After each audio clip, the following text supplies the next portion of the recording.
மே மாதம் 31ஆம் தேதி ஞாயிற்றுக்கிழமை. மூவொரு கடவுள் பெருவிழா. முதல் வாசகம். இரக்கமும் பரிவும் உள்ளவர் இறைவன். விடுதலை பயண நூலிலிருந்து வாசகம். அதிகாரம் 34. இறை வார்த்தைகள் 4-6 மற்றும் 8-9 வரை. அந்நாட்களில் ஆண்டவர் தமக்கு கட்டளையிட்டபடி மோசே அதிகாலையில் எழுந்து சீனாய் மலைமேல் ஏறிச் சென்றார். தம் கையில் 2 கற்பலகைகளையும் கொண்டு போனார். ஆண்டவர் மேகத்தில் இறங்கி வந்து அங்கே அவர் பக்கமாய் நின்று கொண்டு ஆண்டவர் என்ற பெயரை அறிவித்தார். அப்போது ஆண்டவர் அவர் முன்னிலையில் கடந்து செல்கையில், ஆண்டவர், ஆண்டவர், இரக்கமும் பரிவும் உள்ள இறைவன், சினம் கொள்ள தயங்குபவர், பேரன்பு மிக்கவர், நம்பிக்கைக்குரியவர் என அறிவித்தார். உடனே மோசே விரைந்து தரை மட்டும் தாழ்ந்து வணங்கி, என் தலைவரே, நான் உண்மையிலேயே உம் பார்வையில் தயை பெற்றவன் என்றால் இவர்கள் வணங்கா கழுத்துள்ள மக்கள் எனினும், என் தலைவரே, நீர் எங்களோடு வந்தருளும். எங்கள் கொடுமையையும் எங்கள் பாவத்தையும் மன்னித்து எங்களை உம் உரிமை சொத்தாக்கி கொள்ளும் என்றார். ஆண்டவரின் அருள்வாக்கு. இறைவா உமக்கு நன்றி. பதிலுரை பாடல். தானியேல். பல்லவி. என்றென்றும் நீர் புகழப் பெறவும் ஏத்தி போற்றப் பெறவும் தகுதியுள்ளவர். எங்கள் மூதாதையரின் கடவுளாகிய ஆண்டவரே, நீர் வாழ்த்த பெறுவீராக. மாட்சியும் தூய்மையும் நிறைந்த உம் பெயர் வாழ்த்துக்குரியது. பல்லவி. என்றென்றும் நீர் புகழப் பெறவும் ஏத்தி போற்ற பெறவும் தகுதியுள்ளவர். உமது தூய மாட்சி விளங்கும் கோவிலில் நீர் வாழ்த்த பெறுவீராக. கெருபுகள் மேல் வீற்றிருந்து படுகுழியை நோக்குபவரே, நீர் வாழ்த்த பெறுவீராக. பல்லவி. என்றென்றும் நீர் புகழப் பெறவும் ஏத்தி போற்ற பெறவும் தகுதியுள்ளவர். உமது ஆட்சிக்குரிய அரியணை மீது நீர் வாழ்த்த பெறுவீராக.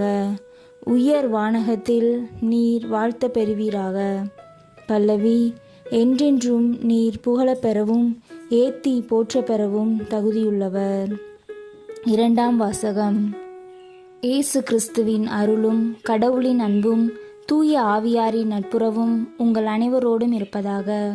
திருத்தூதர் பவுல் கொரிந்தியருக்கு எழுதிய 2ஆம் திருமுகத்திலிருந்து வாசகம். அதிகாரம் 13.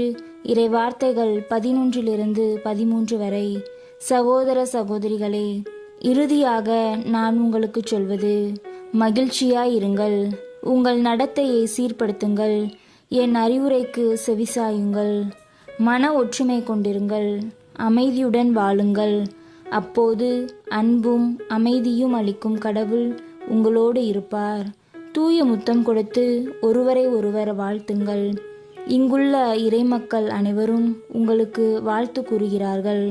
ஆண்டவர் இயேசு கிறிஸ்துவின் அருளும் கடவுளின் அன்பும் தூய ஆவியாரின் நட்புறவும் உங்கள் அனைவரோடும் இருப்பதாக. ஆண்டவரின் அருள்வாக்கு. இறைவா உமக்கு நன்றி. நற்செய்திக்கு முன் வாழ்த்தொலி. அல்லேலுயா, அல்லேலுயா. இருந்தவரும் இருக்கின்றவரும் வரவிருக்கின்றவரும் எல்லாம் வல்லவருமான கடவுள் தந்தை, மகன், தூய ஆவியாருக்கு மகிமை உண்டாகுக. அல்லேலுயா. நற்செய்தி வாசகம். உலகை மீட்கவே கடவுள் தம் மகனை உலகிற்கு அனுப்பினார். யோவான் எழுதிய தூய நற்செய்தியிலிருந்து வாசகம். அதிகாரம் 3. இறை வார்த்தைகள் 16-18 வரை. அக்காலத்தில் இயேசு நிக்கதேமுவிடம் கூறியது, தம் ஒரே மகன் மீது நம்பிக்கை கொள்ளும் எவரும் அழியாமல் நிலைவாழ்வு பெறும் பொருட்டு அந்த மகனையே அளிக்கும் அளவுக்கு கடவுள் உலகின் மேல் அன்பு கூர்ந்தார். உலகிற்கு தண்டனை தீர்ப்பளிக்க அல்ல, தம் மகன் வழியாக அதை மீட்கவே கடவுள் அவரை உலகிற்கு அனுப்பினார். அவர் மீது நம்பிக்கை கொள்வோர் தண்டனை தீர்ப்புக்கு ஆளாவதில்லை. ஆனால் நம்பிக்கை கொள்ளாதோர் ஏற்கனவே தீர்ப்பு பெற்றுவிட்டனர். ஏனெனில் அவர்கள் கடவுளின் ஒரே மகனிடம் நம்பிக்கை கொள்ளவில்லை. ஆண்டவரின் அருள்வாக்கு. கிறிஸ்துவே உமக்கு புகழ்.